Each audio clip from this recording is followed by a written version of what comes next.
Okay, good afternoon everybody. Welcome to the pre-event press conference for the second round of the 2023 FIA World Endurance Championship here at the 6 Hours of Portimão. And it's in fact the 80th WEC race since the inception of the championship back in 2012. This is the second time that the WEC has visited Portugal after the 2021 8-hour race, and it signals the start of an immensely busy period for the teams. 3 races in 7 weeks, culminating, of course, in the centenary race at the 24 Hours of Le Mans in June. I'm delighted to welcome representatives from half of the Hypercar grid in the first phase of this press conference. We've also joined by our fans across the globe on YouTube. So we're going to start off with Ferrari AF Corsa and a late entry to the press conference, Batti Pregliasco. Good to see you, Batti. Nice hope things are good for you and the team. A fantastic start at Sebring. We got that pole position and the podium. 2 big milestones ticked off for this new project. Tell us how you're feeling after Sebring and coming into this race here at Portimão. But for sure, after all the effort we did preparing the season, the pole position and the result in Sebring is a big gift, is a big success. We didn't expect to be immediately in this competition. And our oppositor are very tough and experienced, above all Toyota, that everybody knows that is in this field from many years. We were very happy. We succeeded in making the pole that was a very, very fast lap of Antonio. But the most important thing was the reliability of the car, because it means that what we did during the 5 months or 6 months of testing is well done, and the effort of all the team, Ferrari and technicians and supporters, or our suppliers, is done in the proper way, and so we are very happy. Of course, you're learning every lap about this car, but coming here to Portimão, such a different proposition to Sebring, of course. I mean, pretty much every circuit is, but what is it about Portimão that you're going to be looking to, through the data, looking to improve the car and get up to speed as quickly as you did in Sebring? It's difficult to say, but okay, we tested around all of Europe during the preparation of the season. So yeah, Portimão is a completely different story of Sebring. We are looking to be on the field and to be competitive, of course. We are racing for Ferrari, so of course the win is the aim. We are not shy to say this, but of course we need to be realistic and to understand that our opponents are not just here to look the other people racing. So they are all very competitive, all very good drivers lineups, and so we will try our best. For sure, we try to be, first of all, have a reliability on the 6-hour race, and then when we have this, we will try to push and have the best result in the race. Excellent, thanks very much, Batti. Best of luck to the team this weekend, and let's move over to Miguel Molina, driver with the number 50 car. Of course, Miguel, yourself, Nicholas, and Antonio at Sebring had a terrific weekend. It's all about momentum in this championship. You've got some good momentum coming here to Portugal. Tell us first of all what this car's like to drive, because we spoke to Antonio after his pole position and he was absolutely buzzing about where he could put the car on that quick lap. But over a race, what did you learn in Sebring? Well, for sure, we were really happy about the car in Sebring in pure performance. We know that we have a weak points, and that's what we are working now. We could see that our weak thing in Sebring was the tire management. So we are working on that. But first of all, like Batti said, I think every time that we are going on track, we are learning so much, and we need to be really calm and really humble that we are here in a competition that most of the other competitors has much more experience on this category than us.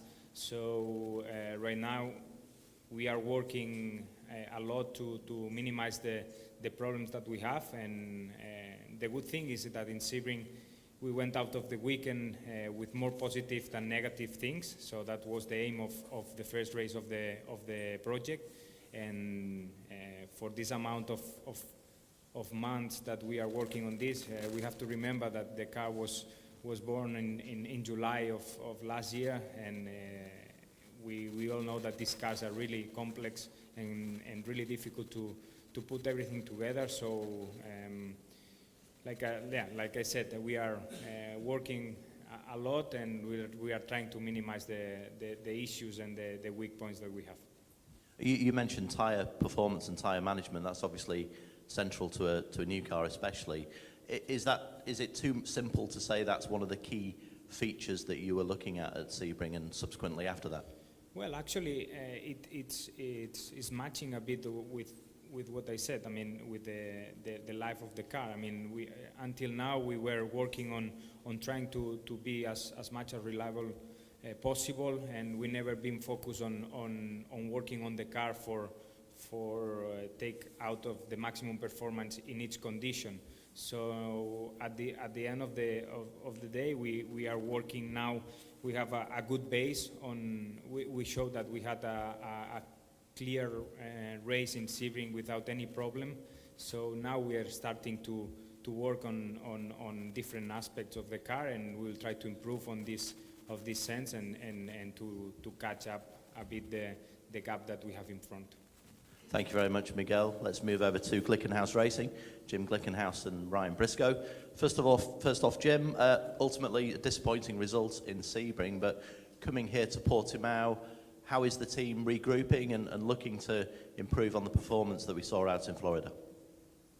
Well, this is obviously a continuing process. I mean, for us, it's really about the journey, which has been fantastic, and our team is a bit of performance art. I remember at Le Mans there used to be the index of performance in addition to first overall, and we're really trying to win the index of economic performance, in that we feel that we spend much less for the results that we've gotten than anyone, frankly, in motorsports. And this is an issue. There are teams that have spent more money testing than we have spent designing, building, engineering, and racing for 3 years. And that's tough. But having said that, we come to work every morning and do our best, and we had a pretty good session this morning. This is a tough track for us. It's a high downforce track. Our car really was designed for Le Mans, and that's our goal. And we think at Spa we'll do pretty well, and at Le Mans we'll be okay. And I think we'll have a good weekend, and we'll learn a lot and keep pushing. But, these are interesting times economically in the whole world. I mean, you have the decision today in France about retirement age and what's happening with that. You have a virtual war on ICE cars from politicians, and, everyone thinking that the only answer is electricity. We happen to feel that we think that hydrogen fuel cells have a future. And this is what our company is, and we're doing great. We're building cars, we're selling cars, we love racing here, we love racing in the Baja and the Nürburgring, and that's who we are. We're going to see a second Glickenhaus at Le Mans. What can you tell us about the driving talent that you're scoping out to fill those seats, Jimmy? You can give us any exclusives today? We're a bit old school. We've worked with some drivers, for 10, 12 years. I mean, and we have a good stable of people who've worked with us, and we keep bringing them back. One of them sitting next to me, and I think the thing is, it's not, drivers are incredibly important, but it's really the whole team. And at this stage in my life, I just want to work with people who I like, and everyone makes mistakes, so I don't throw the first rock, because I've certainly made a lot of mistakes in my life. But I think the key is just, being simpatico. And that's who we are. We have a great team. We work together. I mean, Luca, is our technical guy. I don't even know when we started working together. I think 2010. So we have a bunch of racing behind us, and good days and bad days. But we'll absolutely be there with 2 cars in Le Mans. And who knows where we may go. Looking forward to seeing that. Thanks a lot, Jim. Let's move over to Ryan Briscoe. Ryan, first question, what was it like out there today? You've had an hour and a half data with the car. Looks like a reasonably promising session to start with. It was, yeah. For sure, from Sebring we had, a lot of information to pore over and a lot of room for improvement. Sebring was a big learning curve for us. First time putting the car on track since Monza, essentially, with a lot of changes with the tyres especially. So, we really had to get our heads around that. We've come here with a lot of changes on the car. It was definitely a promising session. We can still, make improvements, which we're working hard at, but good start. And what do you see as the primary or key points for the race on Sunday? Because it's going to be a bit hotter on that day. I mean, does that open up any windows for you to have a nibble at some of the other manufacturers here? Well, I mean, we'll see. I mean, we're going to go out there and try to run the best race we can at the fastest pace we can. And, any opportunities for strategy, we'll try to exploit and get the most out of. It would be great if we can definitely get in the mix. That's our goal with some of the other manufacturers. So we're going to be pushing, as hard as we can. Obviously, the number one goal is to get to the finish.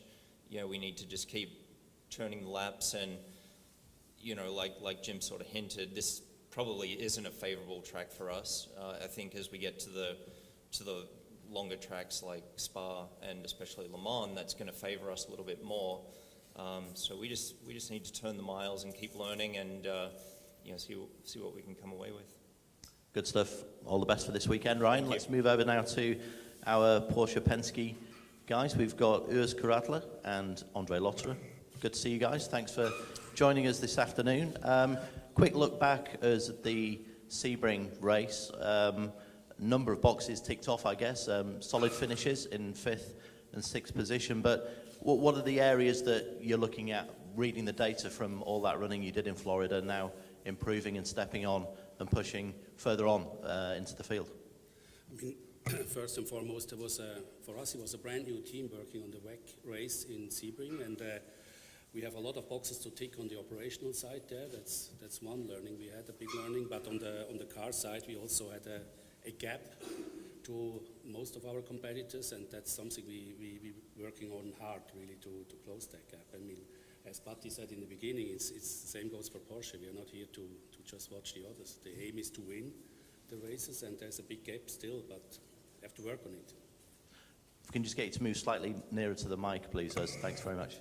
Lovely. And we're going to see a third 963 at Le Mans. That decision's been taken. Just talk us through some of the thinking behind that. I mean, is it just strength in numbers, even for an early design like this? It's basically, yes. I mean, it's strengthening the numbers, and having 3 cars in Le Mans obviously is a benefit.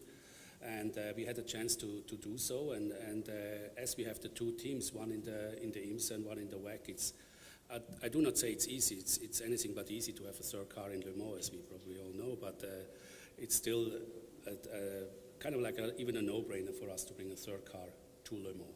That's definitely the case, yeah. Well, good luck for this weekend. Let's move over to Andre Lotterer. Great to see you back in the paddock, Andre, after a few years away. Tell us about this car, because you're still finding your feet in it, all the drivers are, but what did you make of that first full race back and understanding the car, improving it? Is there still a bit of time to come from this design? Yeah, it's great to be back in this championship. I was here for the first race back in 2012, so it's good to make some noise again. Yeah, it's definitely a complete different game to what I was used to, at least in LMP1. The cars are completely different, a much slower lap times, first of all, but different dynamic, less downforce, so generally more difficult to drive. So we still, it's quite busy behind the wheel. And it's also less speed delta to the other cars, much closer to the LMP2 cars. So they brake later sometimes, so you find yourself in difficulty to overtake, and even GT cars in slow speed corners are quite quick. So completely different dynamic, and we are at the beginning of that, and trying to maximize everything, improving our side, and trying to make the the biggest steps, but also smaller steps, and still learning about the car and optimizing everything. You've driven so many different cars. You've got great diversity in your career. I mean, the strength in depth of this hypercar category now, so many manufacturers, more coming in 2024. Just the sort of global picture of it, what are you seeing? Are you sort of feeling that this is a real golden era for sports car racing? Well, definitely in terms of entries, we've never seen that. So this is definitely a positive aspect to have so many entries and prestigious names on board. So the competition for sure will be very high. Just need to see how everything fits together between the top cars and the rest. So this is still something that looks a bit not ideal at the moment, maybe, but yeah, the cars are going to be close together, and the battles should be nice. So yeah, it's nothing. We had great era in LMP1. The cars were fantastic, but we didn't have as many competitors. So now it would be great to have both worlds together and have great battles for a nice championship. Great stuff. Thanks, Andre. Let's move over now to Cadillac Racing and Stephen Mitas, who's the team manager at the squad. Good to see you again, Stephen. The long-awaited European debut of this fantastic Cadillac V-Series hypercar. It's start of a really busy phase for every team, but specifically coming over from where you're based now to a new European base. 3 races in 7 weeks, one of them a 24-hour race. So give us a little bit of an appreciation about the operations, the logistics, and just how busy you guys are at the moment. Well, very busy. I think the whole championship is, yeah. It's the first race for us in Europe, so another milestone for Chip Ganassi Racing, Cadillac Racing. We've got a new base which we're setting up at the moment, which is a challenge, which is also something that's working in parallel. We're racing in Long Beach this weekend, so though it's an interesting logistical challenge and a huge jigsaw puzzle we're putting together as we speak. And of course, you've not tested at this track. I mean, does that put you hugely on the back foot? There was a bit of a delay getting out as well in free practice. Just tell us about sort of that feeling you might have of just trying to catch up a little bit.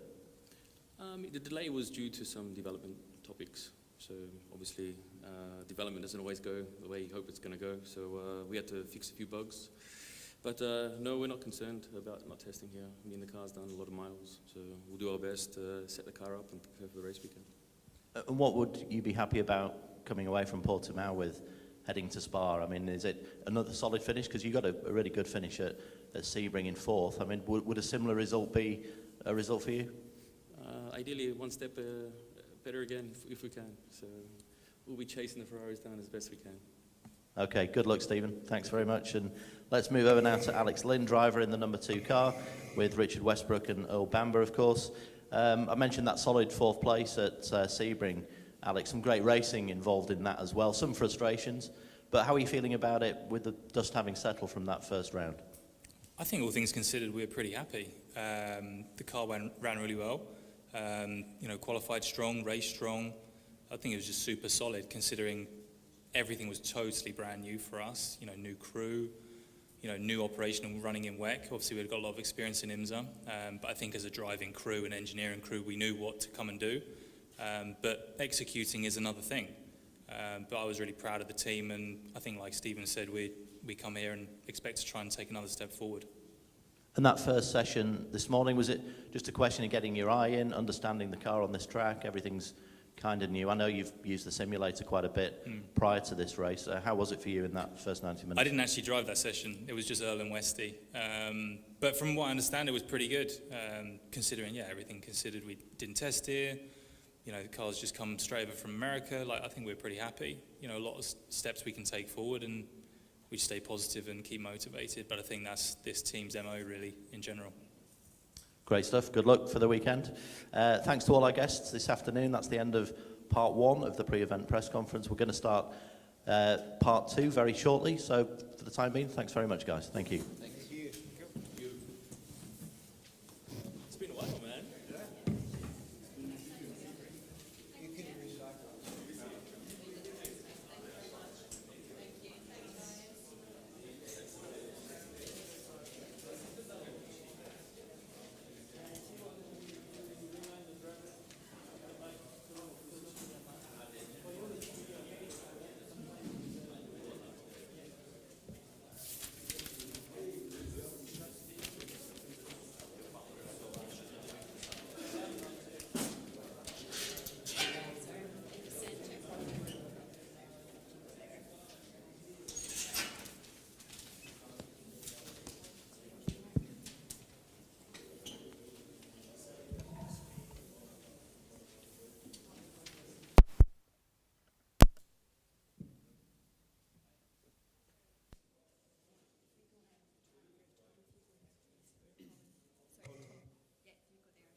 Okay, welcome to part 2 of the pre-event press conference here at the 6 Hours of Portimão, second round of the 2023 FIA World Endurance Championship. We'll get straight into it with Toyota Gazoo Racing. We've got Mike Conway and Kazuki Nakajima. Welcome, guys. Good to see you. Let's speak to Mike first. Mike, well, what a start to the season. Terrific performance in Sebring, maximum points, pretty trouble-free race, well executed. You must feel as though you got some momentum in these really important early races of 2023. Yeah, thanks. No, it was a great result for the team as well, 1-2. So yeah, good execution, I think, all the way through the weekend, practice sessions and the race. So it was solid job by the team. So all the credit to those guys and my teammates for doing a solid job. So yeah, good start. Nice way to start the year always with a win, but yeah, good points haul. You know, that's all going to help towards the end of the championship. But yeah, all the competition showed that they're not going to be, you know, not going to just lay down and let us beat them. They've got some really good pace, especially some of the cars. So yeah, we're going to have tough competition and good racing, and that's what we want anyway. So yeah, that's nice to see. There's a real sort of sense here, even after one practice session, that it's going to be a lot closer, that there's going to be a bit of a concertina up. Are you feeling that as well, and how are you going to handle that from multiple angles with these new manufacturers? Yeah, I expected it to be closer here, just with the nature of the track, and it's definitely harder to overtake, not just for, you know, us in our categories, but to overtake the GTs and the P2s, it definitely takes a few more corners to get around people. So yeah, it's going to be a tough one. I think it's going to be a bit of an attrition type of race, and keeping your nose clean, I think, is going to be crucial. And try and stay in front, because it is hard to pass, but I think it is possible from what we saw in practice one. So, but yeah, definitely expected to be closer here, and I think some cars are going to be suiting this track more than they did Sebring, because Sebring is quite a special one on how bumpy it is and things like that. Okay, thanks a lot, Mike. Good luck Cheers. for the weekend ahead. Thank you. Let's move over to Kazuki Nakajima, Vice Chairman of Toyota Gazoo Racing Europe. Kaz, good to see you, as always. See you. You've got a bit of a unique perspective of being an ex-driver looking at these events. And what did you see in Sebring? I mean, it looked flawless. It looked like a really dominant victory in a sense. But how do you see it, and what do you take from that heading into this round in Portugal? Well, as you said, I think the result from Sebring, or what we have done in Sebring, was great start, but only the start of the season. And as Mike already said, I mean, the other manufacturers are working very hard, and they are right there. So it's not going to be easy. And yeah, what we need to focus is, you know, still for us to improve basically our level and try to set the level even higher than where we are now. And good thing in Sebring is that our two cars, I mean, car 7 and car 7 were really close together, and they are constantly, you know, fighting each other to basically be ahead of, you know, the sister car. So I think this is working pretty well at the moment. From management side, it's sometimes not so easy, you know, it's a bit, yeah, a bit of, how to say, pressure, or, yeah, I think everybody is sometimes sweating, but it's a positive aspect, and as a team, yeah, we, you know, keep pushing each other and try to improve like this. You stayed on after Sebring for a test. Just shows how thorough that these programs are. I mean, all that running in prologue and then the race, and then you stay on for a few extra days. What was learned from that? How did it go? Can you tell us much about what was learned there? Yeah, we basically stayed in Sebring for another 3 days testing, and I mean, our main focus was really to focus on the reliability side, but also there was some new learning even after completing the 8 hours, so 1,000 miles of Sebring. So we had some, I think, step forward, but the main focus was really reliability, because we know that to do well in Le Mans, it's not all about speed, it's more about reliability, robustness. So we are still trying to achieve everything, but we never know until we take the checker flag, so we still keep pushing. All the best for the weekend ahead. Thanks a lot, Kaz. Let's move over now to our guests from the Peugeot Total Energies squad. We've got Mikkel Jensen and Jean-Marc Fino. Good to see you guys. Mikkel, obviously there's a lot of frustrations in Sebring. You didn't get the result that you would have gone there for. But how confident now are you looking forward to these 2 6-hour races at Portimão and Spa and unleashing the potential in this 9x8 hypercar? Yeah, it's no secret that Sebring didn't go the way we expected, so it was a tough one for us. I think this nature of the track here is fitting us better. We had a test in between the 2 races, so we keep improving, working hard, and yeah, we know the gap at the moment is quite big, but I'm sure we will keep closing up. And how was the first practice session this morning? And you mentioned there's some changes on the cars and everything's getting bedded in. Have you got a reasonable feeling for the weekend ahead? It's hard to say at the moment. We haven't been testing here lately, so every lap we get in practice is helping. It's quite hard out there with the cold tires to get them in, so I think we need FP2 to get a clearer picture of where we are, and then we see tomorrow. Okay, great stuff. Thanks a lot, Mikkel. And let's move over to Jean-Marc Fino. Jean-Marc, welcome. Great to see you. Senior Vice President of Stellantis Motorsport, of course. Yeah, the frustrations were obvious in Sebring, the opening event of the year, but what were you taking away from the race? How were the debriefs, and what are you looking forward to now for the following races? Okay, so of course, first of all, we are very delighted to be the great championship, so it's really a golden era for WEC and endurance racing. Yes, to say that we didn't expect such a result in Sebring is an understatement. So we have to progress on 2 sides, on the reliability of the car and also on the performance. On the performance, we had a big gap because we were missing of experience on the Sebring track. We hope that in the next races in Portimão and after Spa and Le Mans, we will be closer to our usual basis. On the reliability side, we already had some improvement decided that were not ready for Sebring, but that we will see on the car at this race in Portimão and other following in the following races. There's been some changes to the car mechanically. I think the actuator system has changed. Can you tell us any detail about that and how that's been implemented for this race? Yes, absolutely. We used to have electric shift actuator on the car. We knew that it was a weak point of the car, but the new hydraulic actuator was not ready for Sebring and is ready for this weekend. So we have tested it in Le Castellet a few weeks ago. For the time being, it's quite okay, but it's also a brand new device. Excellent. Well, all the best to Peugeot Total Energies for this weekend. Thank you for joining us, Jean-Marc. And now we'll move over to our Floyd Vanwall guest, Tom Dillman. Great to see you back in a full-time drive, Tom, in the WEC. The car looks and certainly sounds very spectacular. It's got a fascinating heritage too with the name. How pleased are you to be part of this whole project Dr. Colin Collis has brought forward?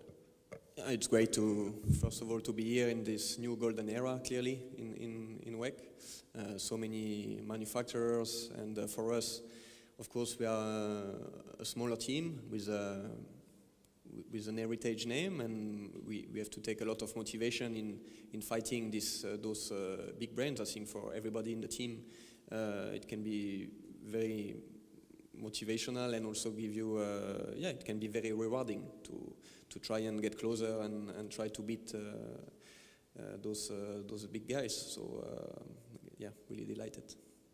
You've had one 90-minute session. You've got another one coming up this afternoon. I mean, what's possible for the team? Let's take pre-Le Mans. What are you aiming for? What are the objectives for you to try and get results with this car? First of all, with our car, let's say it's pretty young in terms of mileage.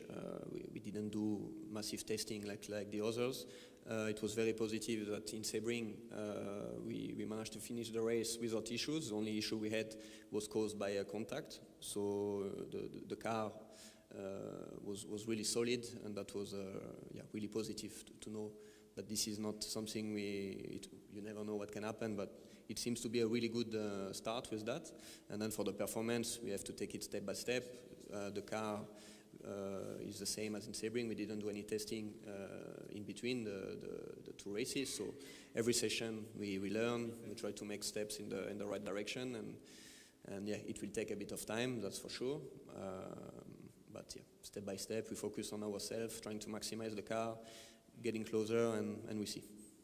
Thanks a lot, Tom. Good luck for the weekend. And moving over to Dr. Colin Collis. Colin, on paper, the result didn't look too spectacular in Sebring, but when you dig down a bit, there was some promise there, wasn't there? Some good consistent lap times during the event. How are you reviewing it now, a few weeks on? Well,